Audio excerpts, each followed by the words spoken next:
کراچی کے ہوائی اڈے پر ان کا استقبال سندھ کے گورنر جناب محمود اے ہارون نے کیا۔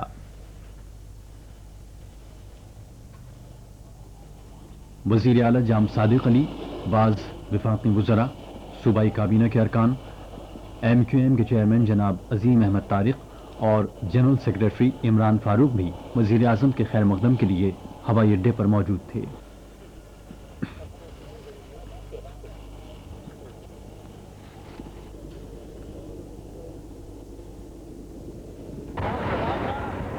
ہوائی اڈے سے وزیر اعظم سیدھے بانی پاکستان قائد اعظم محمد علی جناح کے مزار پر گئے۔ سندھ کے گورنر جناب محمود اے ہارون، وزیر اعلیٰ جام صادق علی، صوبائی وزراء اور منتخب نمائندے بھی ان کے ہمراہ تھے۔ جناب نواز شریف نے مزار پر پھول چڑھائے اور فاتحہ پڑھی۔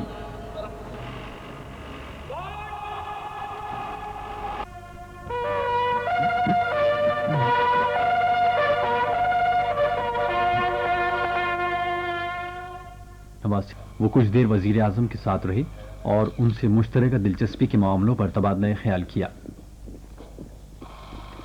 اس موقع پر سندھ کے گورنر جناب محمود اے ہارون اور وزیر اعلیٰ جام صادق علی بھی موجود تھے۔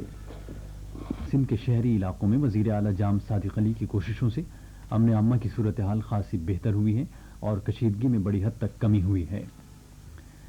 جناب نواز شریف نے کہا کہ حکومت نے ملک سے کلاشنکوف کی لعنت کے خاتمے کا بھی تہیہ کر رکھا ہے۔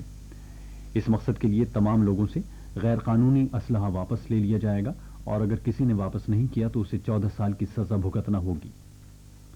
اجلاس سے خطاب کرتے ہوئے وزیر اعظم نے کہا کہ ملک کو چوروں، ڈاکوؤں اور لٹیروں سے نجات دلانے کے لیے فوری سماعت کی عدالتیں قائم کی جائیں گی جن میں مقدمات کا کسی تاخیر کے بغیر تصفیہ کیا جائے گا اور ملک میں بے روزگاری کا ترجیحی بنیادوں پر خاتمہ کیا جائے۔ انہوں نے کہا کہ ہم ملک میں ایسے صنعتی ماحول کے قیام کے خواہاں ہیں جس میں لوگ کسی خوف یا ہچکچاہٹ کے بغیر سرمایہ کاری کر سکیں۔ انہوں نے کہا کہ اس سلسلے میں نجی شعبے کو تمام سہولتیں فراہم کی جائیں گی کیونکہ یہ حکومت کے مقاصد کے حصول میں کلیدی کردار ادا کرنے کی صلاحیت رکھتا ہے۔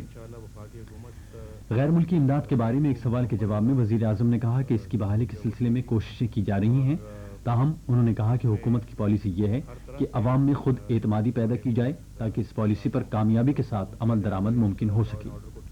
اسی انتقام نے زور دے کر کہا کہ حکومت انصاف اور دیانتداری پر یقین رکھتی ہے۔